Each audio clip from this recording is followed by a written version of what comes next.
अगर किसी आर्टिस्ट को चेक करना है ना कि वो आर्टिस्ट सही वाला गोड़ा हुआ जो आर्टिस्ट है, तो उससे घोड़ा बनवाए। डिसएग्री। जो इस फील्ड की तरफ आता है और आपसे आके कहे हाँ जी मैं पेंटिंग बना सकता हूँ जैसा, तो उससे छोटे से एक दो सवाल कर ले, जरूरी नहीं कि वो घोड़ा बनाना जानता हो। सही। उससे पूछ ले कि पर्सपेक्टिव क्या है, कंपोजिशंस क्या है, कंट्रास्ट क्या है। आप बैठे बैठे हमारा क्विक स्केच कर लेंगे। अगर इस तरह की 4-5 चीजें वो कर लेता है तो उसका मतलब वो आर्टिस्ट है। 15 इयर्स की एज में ये चीज हो गई, एक अवार्ड आपके नाम आ गया, एक एफिलिएशन आ गई। लोगों ने किस काम को अप्रिशिएट किया, तो मेरे 3-4 मुजस्मे। एक मेरा स्विमर का मुजस्मा है और दूसरा मेरा मुजस्मा है MLC। बिल्कुल मैं मानती हूँ आर्टिस्ट के ऊपर इल्हाम का एक वक्त होता है, उस पर चीजें नाजिल होती हैं, लेकिन कुछ आर्टिस्ट इतने रिफाइन हो चुके होते हैं कि उनको पता है कि किस समय उसके अंदर डूब जाना और किस समय बाहर आ जाना। जो शख्स आपसे काम करवाने आ रहा है ना, उसको नहीं पता आपका मूड क्या है। उसने आपको बजट दिया है, ठीक है, और उसने आपके ऊपर ट्रस्ट किया है। मैं कहूंगी कि सबसे पहले खुद को पढ़ें, जाने कि आप चाहते क्या हैं इस दुनिया से, और फिर उसके ऊपर काम करें, तो आपको जीने का भी मजा आएगा और काम करने का भी।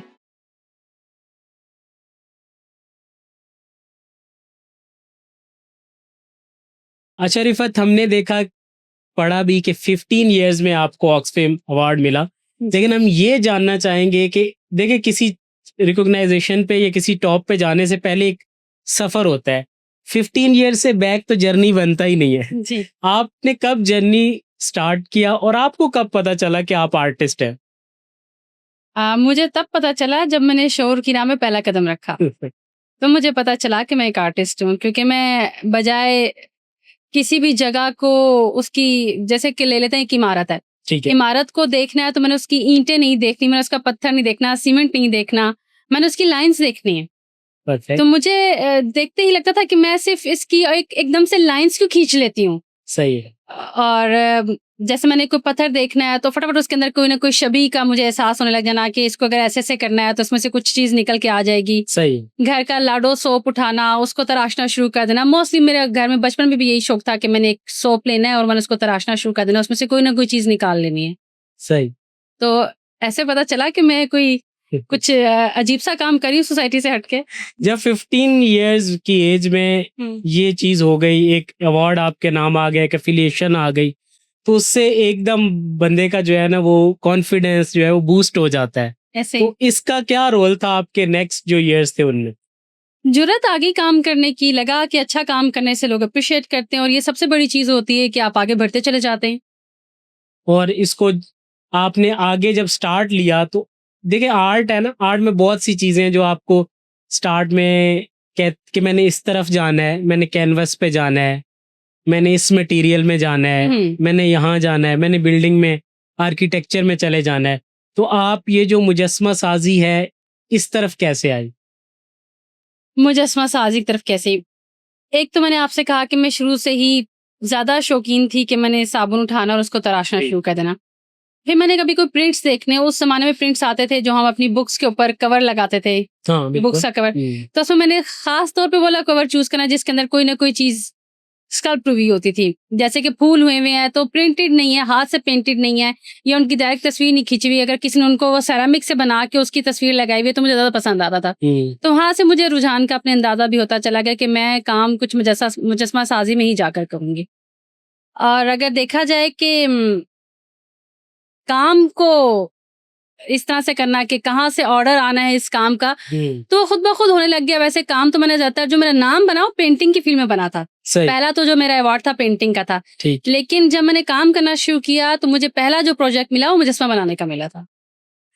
अभी ऑफ द कैमरा जब हम डिस्कशन कर रहे थे तो हम कह रहे थे कि स्कल्प्टर कहना थोड़ा मुश्किल हो जाएगा या मुजस्मा साज कह देते हैं, और या फिर वो जो एक सब जगह कहते हैं। और मुझे भी आर्टिस्ट लोगों के से मिलने के बाद पता चला कि भाई ये तो कोई वर्ड एग्जिस्ट ही नहीं करता जिसको मोस्टली स्कल्पचरिस्ट कहा जाता है। ये तो क्या स्कल्पचरिस्ट कोई टर्मिनोलॉजी है या कोई वर्ड है या बस लोगों ने उसको बनाया? ये खुद से बना लिया गया है। जो सही लफ्ज है वो SCULPTOR है, स्कल्प्टर।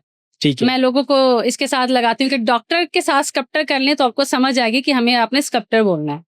मटेरियल्स होते हैं आप लोगों के काम में, तो बहुत मटेरियल की इन्वॉल्वमेंट है।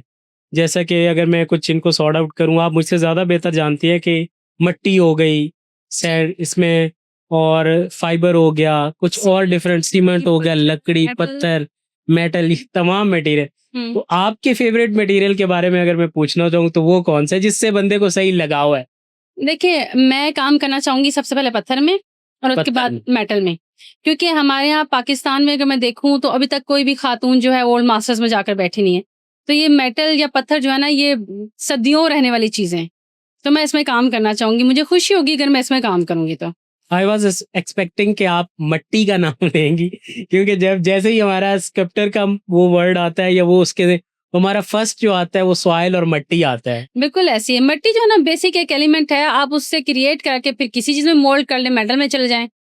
आप उसको लेके फाइबर में चल जाएँ, क्योंकि आजकल फाइबर चल रहा है, तो मैं फाइबर को ऐसा मुजस्समा साजी के लिए मटेरियल नहीं मानती। ये तो सिर्फ कमर्शियल बेसिस के ऊपर काम हो रहा है। सही। मैं इसको नहीं कहती कि फाइबर में बना हुआ मुजस्समा मुजस्समा है, लेकिन क्या करें, इस वक्त ये चल रहा है तो फिर इसको हाँ, काम जो करना मार्केट जी, की डिमांड है, जो बिजनेस के साथ है वो चलाना ही जो पड़ेगा। चलाना। रिफ़त शाहीन स्टूडियो जो है, इसके बारे में हमें थोड़ा बताएं। ये कब बनाया?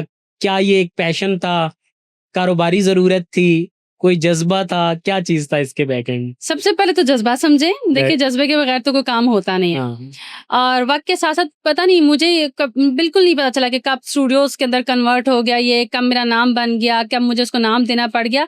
मेरी कंपनी का पहला नेम था वेलकन क्रिएटर्स। Vulcan creators. हाँ, और मैं उसी के साथ ऑपरेट करती थी। तो बसा औकात मुझे कहीं से कॉल आती थी, मैडम आपने अपनी कोटेशन नहीं भिजवाई। मैं जी भिजवाई कि उनका किस नाम से, कहाँ है? मैं कहा जी वेलकम क्रिएटर्स के नाम से देखे फाइल आई होगी। कहते नहीं मैडम, हम तो आपको रिफ़त शाहीन के नाम से जानते हैं ना। तो मुझे एक्चुअली ये मार्केट ने नाम दिया है कि मैं अपने नाम के साथ ऑपरेट करूँ पाकिस्तान के अंदर। तो फिर वक्त के साथ साथ पहले वेलकम क्रिएटर्स था। आई थिंक सो मैं वेलकम क्रिएटर्स जब रजिस्टर्ड करवाई थी तो उस वक्त भी शायद मैं 15 साल की थी, क्योंकि फ़ौरन से मुझे काम मिलना शुरू हो गया था। तो मुझे सब अपने काम साथ साथ अपनी कंपनीज को रजिस्टर्ड करवाना था। और जब रिफ़त शाहीन स्टूडियोज रजिस्टर्ड करवाया था तब 2018, तो काफ़ी अरसे के बाद मुझे मार्केट से पता चला कि मेरा तो नाम है, मुझे तो नाम के साथ ऑपरेट करना है। इसके वो हमारा एक लेसन भी आ जाता है, जो यंग लोग हमें देख रहे हैं, जो अभी स्टूडियो स्टार्ट नहीं किया या कि आपका जो नाम है वो आपकी पहचान होता है। बिल्कुल। और अगर आपने अच्छा काम करना है कोई ऐसे काम करना है कि आप नाम ना देना चाहें तो वो अलग बात है, जी। लेकिन अच्छा काम करना है तो उसको आप वो अपने नाम के साथ लेके जाए, वो आपकी एक लेगेसी है। उससे जो है वो आप तो जो रिफ़त शाहीन को पहला काम जो है मार्केट में वो कौन सा मिला था, कुछ याद? पहला अच्छा काम अच्छा, बताते हैं। हाँ, अच्छा काम। हाँ, पहला अच्छा काम जो बड़ा, जो अभी तक लगा हुआ पाकिस्तान में था, वो था घोड़े का मुजस्समा, हुँ। जो कि बनवाया था मुझसे अटक में अटरली में। वो आज भी लगा हुआ है वहाँ पर अटक के एक चौक के अंदर। वो हमारे लगा। एक सीनियर थे, वो कहते थे कि अगर किसी आर्टिस्ट को चेक करना है ना कि वो आर्टिस्ट सही वाला गोड़ा हुआ जो आर्टिस्ट है, तो उससे घोड़ा बनवाएँ। डिसएग्री। अच्छा, मैं यही ये आज हम सुनते आए हैं आज तक, आपने अभी डिसएग्री कर दी हाँ, है। मैं डिसएग्री इसलिए करती हूँ कि मैं अभी आपसे थोड़ी देर पहले बात यही कर रही थी कि मुझे होता है कि अब पाकिस्तान में आर्ट के हवाले से नॉलेज इतनी कम हो चुकी है कि हुँ। यहाँ पर अगर कोई आम बंदा भी उठ के जाता है और कहता है ना, मैं कहती हूँ पहली तो बात है, आम बंदा कोई होता नहीं, हर कोई आर्टिस्ट है। हर एक के अंदर अपना कोई हाँ, हुनर है, अब कोई ना उसका कोई अपना वो जानता है चीज़, बात थी कि वो कितना पॉलिश करके आगे बढ़ जाता है।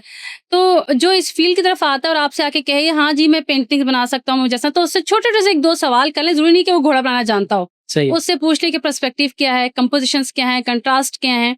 आप बैठे-बैठे हमारा क्विक स्केच कर लेंगे। अगर इस तरह की 4-5 चीज़ें वो कर लेता है तो उसका मतलब वो आर्टिस्ट है। सही। क्योंकि वो फिर अल्लाह की देन है, वो आपके सामने आ गई और आप उसको आसानी से पेपर पे उतार लेते हैं। तो इसलिए वो पेपर पे उतारने वाली चीज़ है, वो आप कुछ भी पेपर पे उतार लेते हैं अपने पर्सपेक्टिव के साथ, विज़न के साथ, क्रिएटिविटी के साथ, तो आप आर्टिस्ट हैं। पाकिस्तान में आर्ट के साथ जुल्म भी बड़ा किया जाता है। आए दिन हम देखते हैं कभी पिक्चर्स में कि कभी किसी लाहौर के पार्क में, कभी इस्लामाबाद के पार्क में ये जो कोई ऐसा मुजस्समा बना दिया जाता है, जो ज़ाहिर बात उसकी तौहीन होती है उस शख्सियत की या उस चीज़ की या उसने जो न तो इसके पीछे आप क्या समझती हैं, क्या रीज़न हो सकती है? मुझे बजट बजट बजट रीज़न हो सकता एक बजट है। और हाँ, दूसरा आर्टिस्ट से ये कहना कि वक़्त से पहले काम करके दे दो। ये 2-3 चीज़ें हैं कि अब मैं जाऊँगी, मेरा क्योंकि नाम है, मुझसे कोई कहेगा कि मैडम मेरे पास 4 दिन है, आप हमें ये प्रोजेक्ट करके दे दें, और कीमत आप मुझे कहते हैं मैडम बहुत ही छोटा-सा बजट और आप 4 दिन में, तो आप मैं साफ-साफ इनकार करके आ जाऊँगी कि मैं नहीं 4 दिन में करके दे सकती, क्योंकि मैं अपना नाम नहीं खराब करना चाहती। हुँ, लेकिन वही लेबर जो हमारे साथ काम कर चुकी होती है ना, बिल्कुल ऐसे ही जैसे कि ऑफिसर के साथ एक क्लर्क लगा हुआ हो और बाहर जाके कहे कि मैं ही ऑफिसर हूँ। ये वो वाला हिसाब है, हमारी जो लेबर हमारे साथ लगी हुई होती है, भाई जाके कहती है ऐसी आर्टिस्ट हाँ, हाँ, तो वो जाके फिर कहते हैं जी मैडम मना करके गई ना हाँ, 4 दिन में, इन लड़कों से। मैडम किधर काम करती है, अंदर स्टूडियो में तो हम काम करते हैं, आप मुझे दे प्रोजेक्ट, मैं आपको काम करके दिखाता हूँ। और फिर जो काम करके दिखाते हैं फिर पूरा सोशल मीडिया देखते हैं, हाँ, फिर वो वाला काम फिर उनको पता तो चलता है एक कि रीजन ये भी उसके ये पीछे रीजन बड़ी शदीद किस्म की रीजन इस वक्त पूरे पाकिस्तान में है कि हमारी जो लेबर हमारे पास आती है काम करने, वो समझती है कि हम आर्टिस्ट बन गए, और जब निकल के बाहर जाते हैं तो ऐसे मैनिपुलेट करते हैं कि वो प्रोजेक्ट भी उठा लेते हैं, फिर ऑफिसर को भी शर्मिंदगी, उस इदारे को शर्मिंदगी का सामना होता है हर जगह के ऊपर, काम भी टाइमली नहीं होता, और इस तरह की तस्वीर भी सामने आती है जिसकी आप बात कर रही चैलेंजेस आते हैं कैरियर में। मैं भी बिजनेसमैन हूँ, मैंने बिजनेस किया, बड़े फेस किए, बाज़ औक़ात क्लाइंट ऐसे मिल गए, प्रोजेक्ट ऐसे मिल गए। हैं। आपकी जिंदगी में कोई चैलेंज ऐसा जो आप डिस्कस करना चाहें लेकिन उससे आप निकल गए बाद में अच्छे से? अच्छा, मजे की बात है कि मैं हमेशा सबसे यही कहती हूँ कि मुझे पाकिस्तान में चैलेंज को फेस नहीं करना पड़ा। सही। मैं जहाँ गई बड़ा स्मूथ रहा, मैंने जहाँ काम किया सबने मुझे अप्रिशिएट भी किया और सपोर्ट भी किया। सही। तो मैं बल्कि इस टैबू को ख़त्म भी करना चाहूँगी पाकिस्तान के अंदर। मोस्टली जो कहा जाता है कि जी एहसास से बढ़ती और कमतरी वाला जो एक सीन चल रहा है कि ख़वातीन को कोई आगे बढ़ने नहीं देता, ख़ास तौर पे मर्द। तो मैं कहती हूँ देखिए जी, मर्दों में आपका बाप भी शामिल था, आपका भाई भी शामिल था, उसने तो आपको नहीं रोका। फिर आगे चलें तो आपका शोहर शामिल है, उसने तो आपको नहीं रोका। फिर छोड़ें सारा कुछ, आपने जिस इंस्टीट्यूट के साथ काम किया उसने आपको बुलाया, इज्जत के साथ ही बुलाया ना। और अब इस वक्त पाकिस्तान में 90% हर इंस्टीट्यूट के अंदर मर्द बैठे हुए हैं, बिल्कुल तो उन्होंने आपको काम दिया भी और आपने काम अच्छे तरीके से करके दिया भी। आपने फिर दुनिया में उस काम पे अपना नाम भी बनाया। तो फिर कैसे हम कह सकते हैं कि मर्द आपको जो है आगे नहीं बढ़ने देता इस माशरे में? तो आई थिंक सो जिसकी मेरा नहीं ख्याल कि कोई चैलेंज मुझे ऐसा से भी फेस करना पड़ा कि या ये जो टैबू था, मैं कहती हूँ इसको ख़त्म होना चाहिए। हर तरह के इंसान है दुनिया में, लेकिन ज़्यादातर 90% लोग अच्छे इखलाक के हैं, और पाकिस्तान बड़ा अच्छा इस वक्त चल भी रहा है इस चीज़ को लेके कि वो चीज़ों को बड़े अच्छे तरीके से समझता है, हैंडल करता है, और बहुत से लोग कम है। इस पॉडकास्ट के थ्रू अभी जानेंगे कि रिफत शाइन स्टूडियो है, रिफत है जो कि आर्टिस्ट है, जी। वो सर्च भी करेंगे, काम भी देखना चाहेंगे। तो आपका फेवरेट काम जिससे आपको मोहब्बत हो, आपने किया हो और आप लोगों को भी बताना चाहें कि ठीक है देखने हैं तो ये वाला देख लो, बाकी भी देख लेना। मेरा कहना ये है कि जो आर्ट वर्क होता है वो आपकी औलाद की तरह है।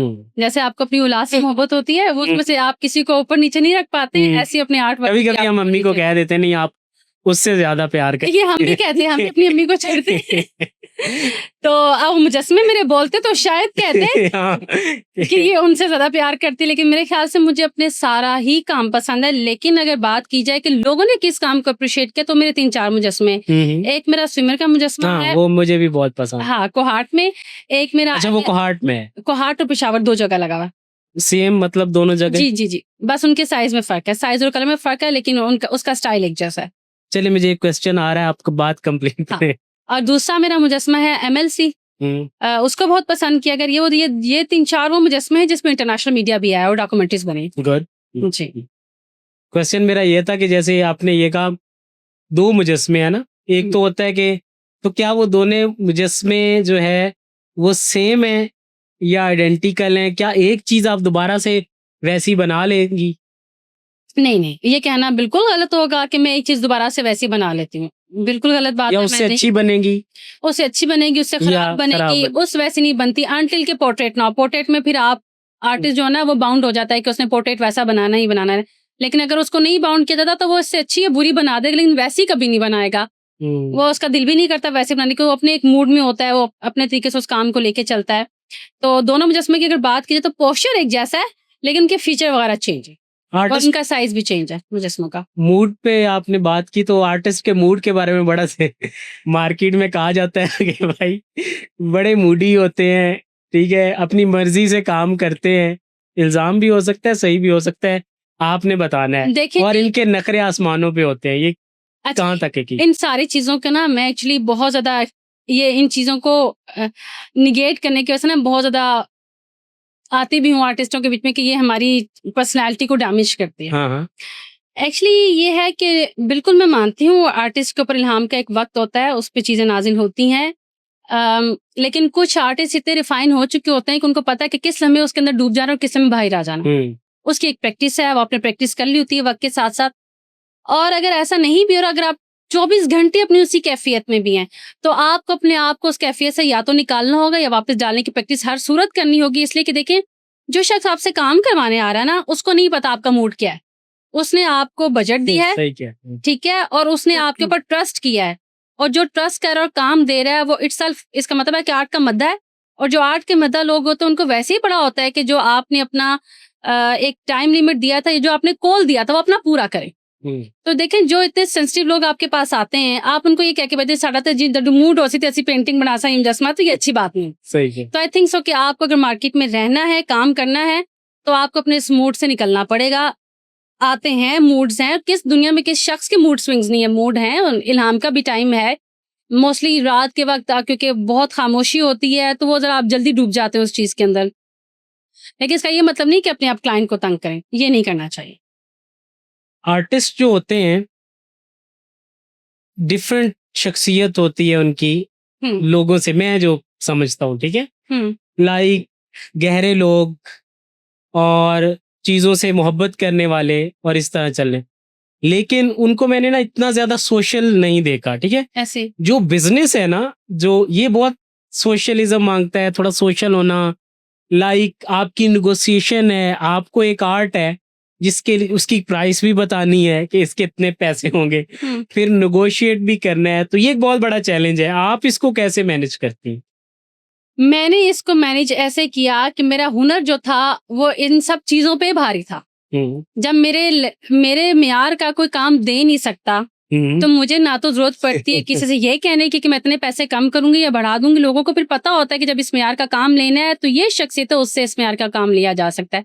इसलिए इसको भी मैंने चैलेंज के तौर पे कभी नहीं लिया। काम मिले ना मिले वो उनकी मर्जी है, वो काम मुझे नहीं देंगे तो जिस मर्जी को काम देते उसी तरह का ही फिर वो मियार भी लेकर आएंगे। हो सकता है वो मुझसे बहुत बेहतर मियार लेके आ रहे हो।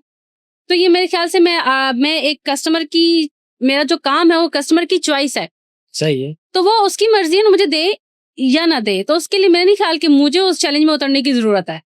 तो मैं तो उसको चैलेंज के तौर पे ना एक्सेप्ट करती हूँ, ना मैं उस चैलेंज में उतरती हूँ।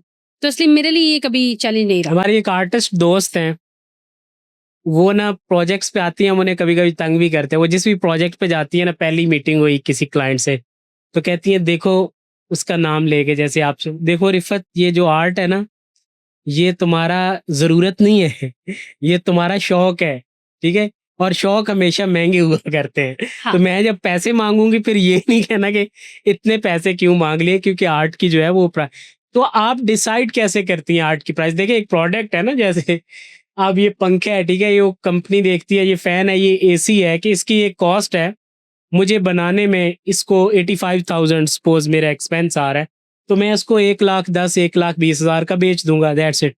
अब आर्ट में बनाने में शायद एक्सपेंस कम आता है ज़ाहिर, या फिर हुआ, लेकिन उसकी प्राइस बहुत हाई होती है, क्योंकि वो मटेरियल की कॉस्ट नहीं होती, वो बंदे की कॉस्ट होती है। इस तो पे फिर आप डिफाइन कैसे कर रही हो? इस पे बिल्कुल एक नया पॉडकास्ट कर लेते हैं क्योंकि इसके नीचे फिर मेरी अपनी बड़ी तहकीक है। मैं एक्चुअली अपने सिग्नेचर को वैल्यू देती हूँ कि ये मेरा सिग्नेचर का अगर काम आ रहा तो होगा, तो मैं उसमें बिल्कुल कतन ये नहीं देखती कि उसके अंदर मेरा एक्सपेंस कितना हो रहा है। मैं एक्सपेंस के साथ साथ देखती ये हूँ कि मैं इस वक्त पाकिस्तान में अपना कितना नाम बना चुकी हूँ, और मेरा काम जो है वो मैं समझती हूँ शौक भी नहीं, अब लग्जरी है। तो जो अफोर्ड कर सकते हैं वो अफोर्ड कर ले। अच्छा, एक जनरल सा क्वेश्चन है, शायद अच्छा भी ना लगे। पेंटिंग्स है ना, मतलब ऑडियंस के भाई ये केड़ा क्वेश्चन था। पेंटिंग्स हैं, कोई वर्क है, उस पे साइन होते हैं, नाम लिखा होता है, पता है ये फलां बंदे की है, ये फलां बंदे की।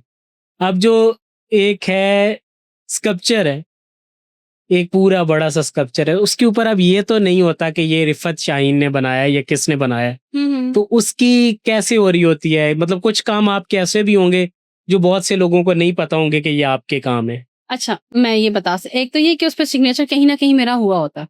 अच्छा, स्कल्पचर के ऊपर भी होता जी है? बिल्कुल, क्योंकि देखिए जो क्लाइंट काम करवा रहे होते हैं ना, वो खास तौर पे फिर कहता है कि देखिए अपना सिग्नेचर करके जाइएगा, क्योंकि जो क्लाइंट होता है या आर्ट का दिलदाता होता है उसको पता होता है सिग्नेचर की क्या वैल्यू है। सिग्नेचर के बगैर ये वाकई सिर्फ एक फिर मटेरियल ही है, एक छोटा सा किसी भी लकड़ी का टुकड़ा है या पत्थर का टुकड़ा है, फिर इसकी कोई अहमियत नहीं है। तो सिग्नेचर तो 100% मांगता है। और मैं तो अपने क्लाइंट से कहती हूँ कि अगर आप उन्हें सिग्नेचर मांगना है तो फिर मेरे काम की कोई कीमत है, सिग्नेचर के बगैर आप ले लो मुझसे काम मेरा। वो मेरे फिर स्टूडेंट्स कर देंगे, या जो लेबर आई हुई होती है वो कर देगी, या फिर कोई जूनियर आर्टिस्ट कर देगा।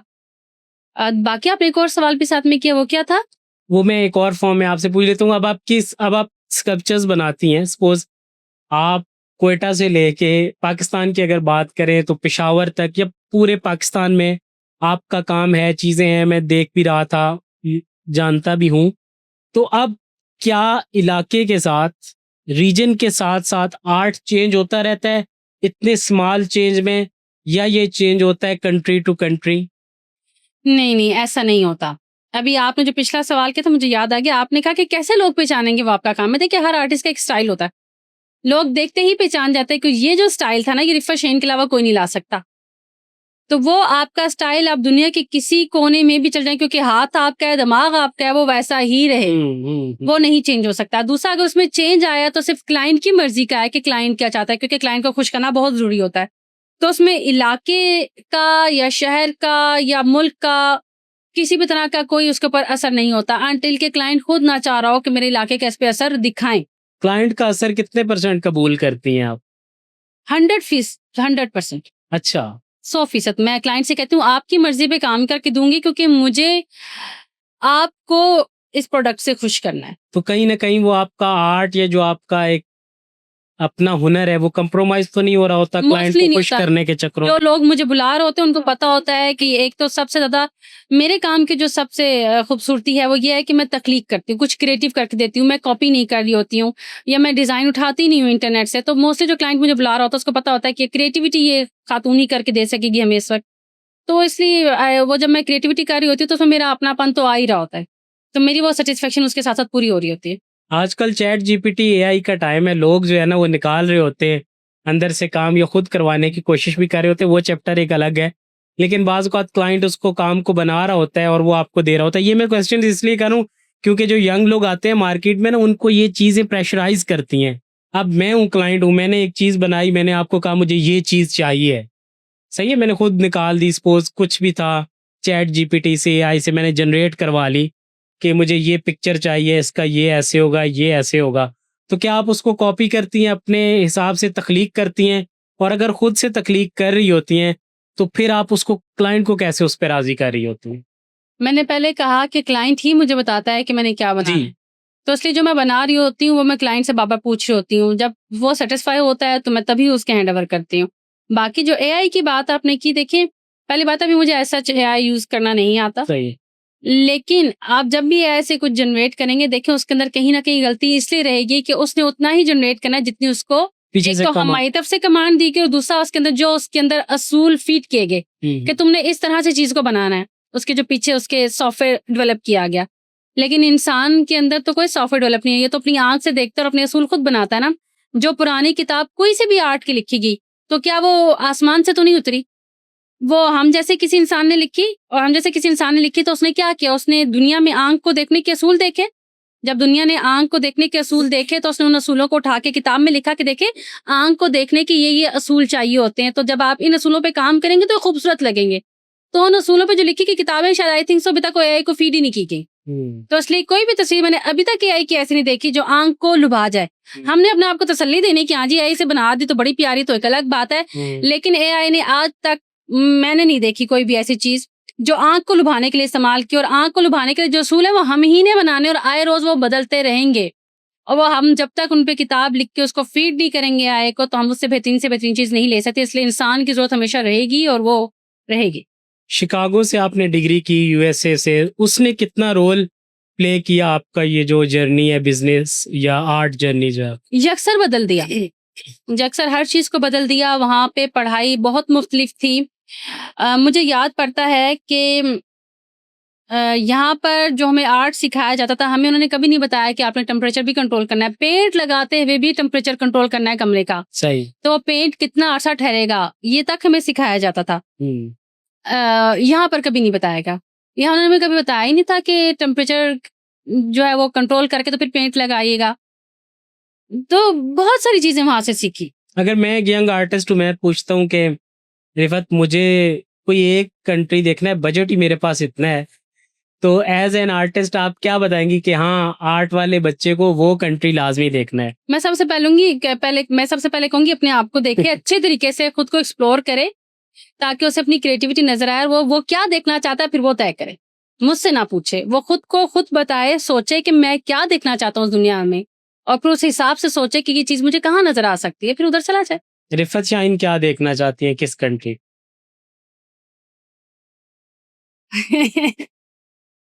अच्छा देखिए, आर्ट के हवाले से अगर आप मुझसे पूछते हैं ना, अभी हम इस बात को अलग रख देते हैं कि मेरा दिमाग क्या देखना चाहता है। सही। हम सिर्फ ये देखते हैं कि मेरी शख्सियत इस वक्त पाकिस्तान में या कहीं पे भी एक आर्ट के हवाले से पहचानी जाती है। तो मैं यूनान देखना चाहूँगी, मैं मिस्र देखना चाहूँगी। वो कंट्रीज़ जहाँ पर बहुत सी तहज़ीबें फली-फूली हैं, जहाँ पर आर्ट के बहुत सारे नमूने पड़े हुए हैं, मैं वो ज़रूर देखना चाहूँगी, म्यूज़ियम्स देखना चाहूँगी। इटली का बड़ा नाम लिया इटली जाता है। इटली देखना चाहूँगी, बिल्कुल ऐसे ही कह रहे हैं। स्पेन। बिल्कुल देखना चाहूँगी। सही। और आप अच्छा, आप पाकिस्तान को आप आर्ट के डिफिकल्ट आर्ट के किस स्टेज पर देखती हैं? कुछ लोग कहते हैं पाकिस्तान में बहुत आर्ट है, कुछ लोग कहते हैं है ही नहीं, कुछ लोग कहते हैं थोड़ा-सा था उसको भी हमने प्रिज़र्व नहीं किया। देखिए ना, अब आर्ट की बहुत सारी फ़ॉर्म्स हैं। अगर मैं आ जाती हूँ उर्दू अदब की तरफ, तो वो तो हमारा डिक्लाइन की तरफ जा रहा है। अच्छा। बहुत शिद्दत के साथ, तेज़ी के साथ जा रहा है। बहुत कम इस वक़्त पाकिस्तान के अंदर लोग हैं जो उर्दू अदब को सँभालने की कोशिश कर रहे हैं। इक्का-दुक्का नाम है, लेकिन मज़े की बात ये है कि लोग इस बात को जान रहे हैं कि इस वक़्त उर्दू जो ज़वाल का शिकार है और उस पे लोग काम कर रहे हैं। जैसे वो कीपैड के ऊपर लोग आ गए उर्दू लिखने के लिए। लोग उर्दू में आजकल बात करना पसंद करते हैं। जो लैंग्वेज कॉन्शियस लोग चल रहे थे, वो नहीं है आजकल। लोग किसी भी लैंग्वेज में बात कर रहे हैं। और फिर हम अगर आ जाएँ अपनी इसकी तरफ, एंटरटेनमेंट वाली इंडस्ट्री की तरफ, तो ये फिर एक अलग है, वो अच्छे तरीके से चल रही है। वो बड़ी खुशी की बात है कि हम मुकाबले पे हैं इस वक़्त, तकरीबन। और इस फाइन आर्ट्स की तरफ अगर आ जाएँ तो ये ख़ास कम्युनिटी है और हमेशा से उसी कम्युनिटी के अंदर रह के फला-फूला है। तो आई थिंक सो वो जो कम्युनिटी जितना कैरी कर रही है, वो कैरी कर रही है। वो बराबर चल रहा है। चीज़ें कभी टेक्नोलॉजी की वज़ह से ऊपर-नीचे होती हैं। अगर ना आप उस कम्युनिटी में बैठ रहे हैं, तो फिर आप कहते हैं जी हाँ, आर्ट फ्लरिश कर रहा है। आप जो ही उससे बाहर आते हैं तो आप देखेंगे कि आर्ट कहीं पे भी नहीं है।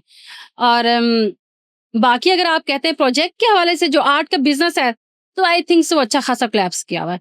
कुछ पाकिस्तान के अपने माशी हालात की वज़ह से और कुछ जो लोगों को नहीं पता कि जो बाहर निकल के काम कर रहा है वो आर्टिस्ट है कि नहीं, तो वो जो दे रहा है वो कह रहे हैं जी आर्ट ही आर्ट है ये। हुँ, हुँ। तो ये बस कुछ किस्म की चीज़ें।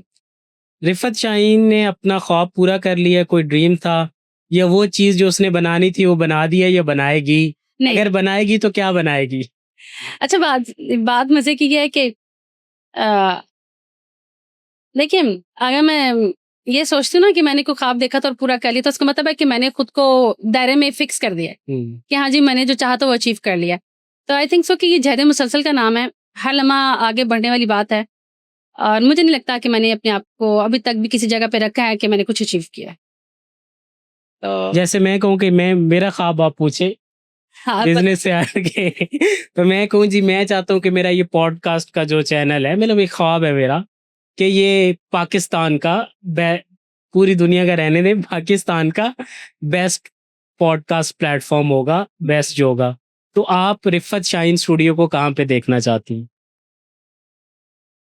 देखिए रिफ़र शाहीन अब ये कहना कि मैं ये नहीं चाहती कि मैं बेस्ट ना हूँ, नहीं, वो तो हर कोई चाहता है। ऐसा नहीं है। मैं चाहती हूँ बेस्ट हूँ, लेकिन मुझे लगता है कि जब कभी मैं सोचूँगी कि हाँ, मैं बेस्ट पे खड़ी हूँ, तो वो मेरा ज़वाल होगा। हुँ। तो मेरे ख़्याल से कि मैं बढ़ते रहने को ही तरजीह दूँगी हमेशा। कुछ आपको प्रिज़र्व करना हो मुजस्समा साज़ी स्कल्पचर की फ़ॉर्म में पाकिस्तान से अगर हम ले लें, तो आप क्या करेंगी? नेचर, पाकिस्तान की नेचर? हाँ, मैं प्रिज़र्व करना चाहूँगी। मुझे शदीद दुःख होता है जब हम कुदरत से हट के रंग लगाते हैं इमारतों पे। मुझे शदीद दुःख होता है जब मैं देखती हूँ कि राउंड अबाउट्स के ऊपर भी इमारत ही खड़ी कर दी गई है। हुँ, हुँ। कोई बड़ा सॉलिड सा पत्थरों का या सीमेंट का स्ट्रक्चर खड़ा कर दिया। भई आपके ये जो चारों तरफ तो इमारतें ही खड़ी हुई हैं ना, दरमियान में भी आपने इमारत खड़ा करके कौन-सा इतना ज़हानत का इज़हार कर लिया अपनी। आप दरमियान में कोई तो ऐसी चीज़ लगाएँ जो कि आपकी आँख को भली लगे, जो आपकी बिल्कुल रूह को ऐसा। तस्कीन दे। भी आर्ट का काम तो आँख को भला लगना है ना, जो खुशी देना है ना। आपने अगर दरमियान में भी एक दीवार खड़ी करके उसके ऊपर ईंटें लगा के कहा जी कि मैंने मोनूमेंट बनाया, तो मैं उसको ना मोनूमेंट मानती हूँ, ना मैं उसको कहती हूँ कि आपने किसी के इससे आँख को भी खुशी दी। तो वो मैं चाहती हूँ, ये चीज़ों पे थोड़ा काम हो। इससे अगर मैं ये पूछना चाहूँ कि एक जो आर्ट है, आर्टिस्ट है, उसका सोसाइटी में क्या रोल है? देखिए आर्टिस्ट या आर्ट का जो सोसाइटी में रोल होता है वो होता है सॉफ्ट इमेज क्रिएट करना। हाँ, हमेशा से आर्टिस्ट को चाहिए कि वो एक सॉफ्ट इमेज क्रिएट करे। अम, इदारे अपनी-अपनी जगह पे काम करते हैं, उनको करना भी चाहिए, 100% काम करना चाहिए। लेकिन जहाँ बात आ जाए ना किसी एक तरफ की शिद्दत पसंदी की, किसी भी मामले में, तो वहाँ आर्टिस्ट को चाहिए कि वो एक दरमियानी रास्ता सब तक पहुँचाए कि देखिए जी इस तरह से भी हो सकता है, क्योंकि हम कहते हैं जी नेचर और इंसानियत रहनी चाहिए, वो प्रिज़र्व रहनी चाहिए, वो अपनी जगह पे रहने चाहिए, बजाय इसके कि हम अपने असूल और हुक्म सादिर करें। बहुत सी सोसाइटीज़ हैं, बात कीजिएगा बिज़नेस पे नहीं इम्पैक्ट होगा, बहुत सी सोसाइटीज़ हैं, उनका ट्रेंड चला हुआ है। हुँ, कोई जी आईफल टावर को ला के यहाँ पे खड़ा कर रहा है, कोई कॉपी कर रहा है बुर्ज अल अरब को यहाँ पे ला के खड़ा कर रहा है, कोई कह रहा है जी मैं मैस्कॉट वो बना रहा हूँ बड़े-बड़े हॉर्सेस वो वहाँ से कॉपी कर। तो ये कैसा है? क्या ये आने वाली नस्लों के लिए अच्छा है? क्या हमारे पाकिस्तान के आर्ट के लिए अच्छा है? या फिर हमें अपनी तख्लीक की तरफ जाना चाहिए? कुछ हमारे अपनी ऐसी चीज़ें हैं, जो हम इनकी जगह कर सकते हैं और इससे बेहतर हो सकता है? जब शुरू-शुरू में ये कॉम्पिटिशन लगा ना कि हर सोसाइटी ने कहा हमने ये करना है, ये हाँ, करना ये है, उठा के ले आओ ये। बहुत अफ़सोस हुआ हुँ। कि ये क्यों कर रहे हैं भई आप हमारे यहाँ अच्छे आर्टिस्ट हैं, आप उनसे तख्लीक करवाइए, नहीं तो अपनी तहज़ीब तो उसके ऊपर हाँ, काम करें। हाँ, मैं ही। हमारा कितना ऐसा हमारी क्या कहते हैं हिस्ट्री है जो कि जिस पे काम ही नहीं हो रहा। हुँ। तो आप कम से कम उसको प्रिजर्व करवा लें अपने यहाँ, इस तरह के मोनूमेंट उनके लिए बनवा लीजिए, इस तरह की मुजस्समे उनके लिए बनवा लीजिए। लेकिन जब मैंने देखा कि इतनी शिद्दत से काम हो रहा है, तो मुझे उसमें से कुछ मस्बत निकालना था, तो मैंने मस्बत ये निकाला कि ठीक है चलो अच्छा है, जिन बच्चों ने एफिल टावर नहीं देखा यहाँ देख लेते हैं। वो खुश हो जाते हैं, चलो लोगों को पता चल रहा है कि दुनिया भर में इस तरह की इमारतें बन रही हैं, इस तरह का कल्चर है, कि चलो ठीक है जी हमें कल्चर देखने को मिल गया है, दुनिया भर का कल्चर हमें इस एक सोसाइटी में देखने को मिल गया। तो मैंने उसमें से एक मस्बत चीज़ निकाल ली। लेकिन अभी भी मैं चाहती हूँ कि प्लीज़ खुदारा दूसरों को कॉपी करने के बजाय अपने आर्टिस्टों को मौका दें और उनके काम को अप्रिशिएट भी करें, उनसे लगवा के एक दफ़ा देखें। आप फिर उसके बाद लोग कहेंगे कि हाँ जी, वो पाकिस्तान का वो वाली चीज़ है ना, वो हमने यहाँ बनवानी है। हुँ। तो अगर ये करेंगे तो ज़्यादा अच्छा। पाकिस्तान में बहुत से मॉन्यूमेंट्स हैं, लेकिन अगर मैं उनकी बात करूँ या जितना मैं जानता हूँ तो वो बहुत पहले के हैं। तो अब क्या वो आर्टिस्ट नहीं रहे, वो विज़न नहीं रहा, वो बजट नहीं रहे, क्यों नहीं अब वो आर्ट न्यू मॉन्यूमेंट्स आ रहे हैं, क्यों न्यू काम हो रहा है उन चीज़ों पे? यहाँ पे अंडरपासेस पे, जो फ्लाईओवर्स पे और हज़ारों चीज़ों पे अरबों रुपए लग रहे हैं। ठीक है? ये जो चीज़ें हैं जो अब हम बचपन से जब हम तमाम इस्लामाबाद का नाम सुनते तो हम क्या शक्करपड़ियाँ मॉन्यूमेंट जाना है, शक्करपड़ियाँ उधर जाना है, या फिर लाहौर जाते हैं हम मीनार पाकिस्तान जाना है, फैसल मस्जिद जाना है, बादशाही मस्जिद जाना है ये। लेकिन कोई ऐसी चीज़ हमारी नई नहीं आ रही जिस पर हम कहें कि हमने वहाँ जाना है। क्या वजह है इसकी? 2-3 एक तो देखिए अगर हम तारीख में चले जाएँ, तो जो बादशाह का महल होता था ना, बिल्कुल। वहाँ पर वज़ीर के बराबर की हैसियत होती है एक आर्टिस्ट की, एक मुसव्विर की।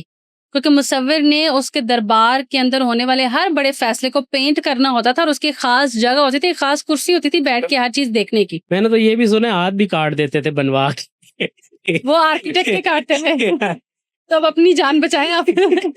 तो मुसव्विर की ख़ास जगह होती थी, उसने वहाँ से खड़े होके उसको पेंट करना होता था, बादशाह के फ़ैसलों को यादगार के तौर के ऊपर प्रिज़र्व करना होता था। उसकी वो टेक्निक सेलेक्ट करता था। अब आजकल के दौर में दरबार क्या है हमारे असेंबलीज़, प्रेसिडेंट हाउस, तो वहाँ पे आर्टिस्ट की क्या जगह है? वहाँ पर तो आर्टिस्ट को कोई सीट नहीं देगी ना। तो अब नहीं देगी आर्टिस्ट को सीट, रहने देते हैं, नहीं दी गई।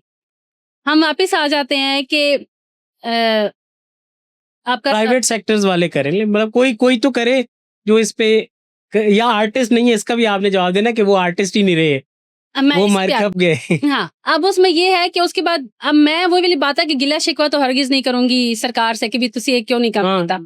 ठीक। ठीक है, तो हम खुद कर सकते हैं ना। अपने से क्लाइंट के अंदर अपना विज़न दें ना। क्लाइंट के पास विज़न नहीं आएगा। लेकिन आप कहीं आपने कहा कि मैं एक आर्किटेक्ट हूँ या इंटीरियर करने के लिए जाता हूँ, तो क्लाइंट का कोई विज़न नहीं है तो उसने आपको बुलाया है ना। तो आप क्लाइंट को जाके विज़न देना कि भई ऐसे-ऐसे काम होगा, तो क्लाइंट आपका विज़न सुनने के लिए तैयार है, वो एप्रिशिएट करेगा, वो बताएगा कि हाँ, काम कर सकते हैं। अब मैं क्लाइंट के पास बिल-फ़र्ज़ जाती हूँ, तो क्लाइंट मुझे क्या बोलता है, मैंने ना अपना बेडरूम बनाया है, उसके अंदर मैंने नीले रंग की चादर बिछाई है और मैंने नीले रंग का सोफ़ा लगाया है, तो मुझे नीले रंग की पेंटिंग दे दे। तो मैं कहती हूँ देखिए ऐसा नहीं होता।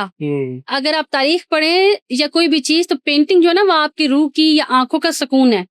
तो आपने पेंटिंग को सबसे खूबसूरत बनवाना है क्योंकि वो आपके लिए खिड़की है उसमें दाखिल होने का, जहाँ से अपनी रूह को आप झाँक सकते हैं, देख सकते हैं। तो आप उस खिड़की को इतना खूबसूरत बनाइए कि उसके हिसाब से फिर अपने बेडशीट को चूज़ करें, अपने सोफ़े का रंग चूज़ करें।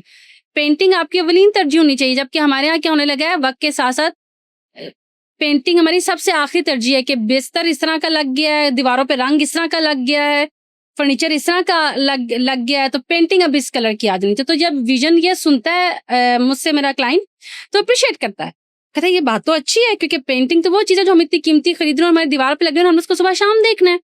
तो देखें, विजन तो हमने देना है। तो कुछ हमारी भी गलतियां हैं कि हम बैठ के विजन नहीं दे रहे हैं या हम बोल नहीं रहे, शायद किसी डर की वजह से कि शायद पैसे खत्म हो जाएंगे या क्लाइंट हमें काम नहीं देगा। आप एक दफा क्लाइंट को बोल के तो दिखाएं।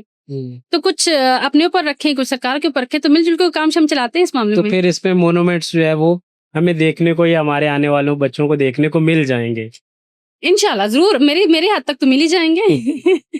जो यंग आर्टिस्ट हैं, यंग लोग इस फील्ड में आ रहे हैं, अभी पढ़ रहे हैं और फिर इस फील्ड में आने जा रहे हैं, तो उनको आप क्या मैसेज देना चाहेंगी कि उन्होंने किस प्लानिंग के साथ, किस विजन के साथ एंट्री लेनी है ताकि वो कामयाब हो सके? अच्छा, एक और, आपने कभी जॉब नहीं की, ठीक है, हमारा भी मोस्टली बिजनेस से रिलेटेड होता है, तो क्या आप सुजेस्ट करती हैं कि वो जॉब से शुरू करें? क्योंकि बहुत से लोग कहते हैं कि आप पहले जॉब पे आएँ फिर अपनी फर्म पे आएँ, लेकिन आपका अच्छा एक्सपीरियंस है, आपने जॉब नहीं की, तो आप ये सारी बातें ज़रा वो यंग जो ग्रेजुएट्स हैं उनको बता दें।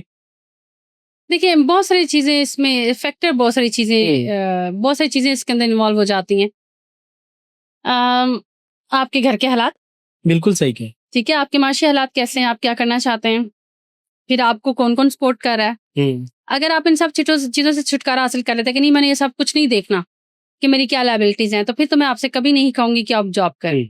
मैं हमेशा ये चाहूँगी कि आप जॉब भी क्या, आप बिज़नेस का भी ना सोचें। आपने सीधा एक काम करना है कि जब कभी आपसे कोई अप्रोच करता है, तो आप सिर्फ़ और सिर्फ़ अपनी तख्लीक दें।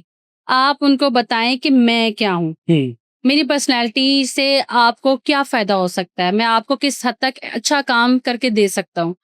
तो मेरे ख्याल से वो खुद ब खुद फ़ील्ड में आपका नाम, आपकी जगह बनना शुरू हो जाती है। क्योंकि जब मैं जॉब का देखता हूँ, स्पेशली आर्ट की फील्ड में, अगर आप जॉब का सुनते देखते हैं, तो मुझे लगता है कहीं ना कहीं जो है वो, कि जब आप किसी के पास जॉब करते हैं तो आपका जो आर्ट है, जो आपका इनर आर्ट है जिसे आप कह सकते हैं, वो कहीं ना कहीं कंप्रोमाइज हो जाता है। 100%। हाँ, तो उसकी बेस पे ये होता है कि जैसे जैसे आप ग्रो करते हैं तो आपने उसी सिचुएशन से आगे जाना है, तो वो फिर आप वो आर्टिस्ट नहीं बन पाते जो आप बनना चाहते। लेकिन दूसरी बात, वो भी बहुत ज़रूरी है, और बहुत से आर्टिस्ट दोस्तों को मैं जानता भी हूँ, आप भी जानती होंगी, कि देखिए पेरेंट्स ने आप पे 16 ईयर्स 17 ईयर्स खर्च किया, नाउ दे वांट के आप कुछ अर्निंग स्टार्ट करें, स्पेशली बॉयज़ पर, गर्ल्स पर भी, कि कुछ ना कुछ अर्निंग हो। तो उस फेज़ में फिर यही होता है कि आजकल काम नहीं है, जॉब पे मजबूरन जाना पड़ता है। तो अगर काम लेना है तो वो कैसे मिलेगा? ये सबसे बड़ा राज है।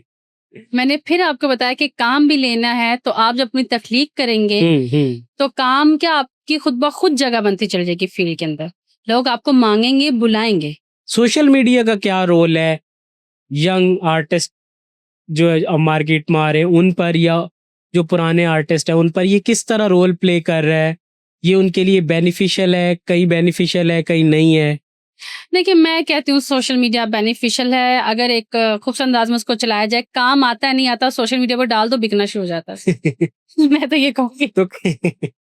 तो कहीं ये तो नहीं हो रहा कि जो रियल आर्ट है वो सोशल मीडिया की वजह से इफेक्ट हो रहा है? जी, कारोबार के लिहाज से देखा जाए तो काम तो बिक जाएगा, लेकिन वाकई ही बहुत ज्यादा इफेक्ट हो रहा है, बहुत ज्यादा। इसलिए तो मैं चाहती हूँ कि पाकिस्तान में इस वक्त इस विजन पर काम हो कि आर्ट क्या चीज है, ताकि उनको पता चले कि कौन सा जो आर्ट है वो कमर्शलाइज बेसिस पे किया जा रहा है, और कौन सा जो आर्ट है वो वाकई आर्ट है, वो हाथ का फन है।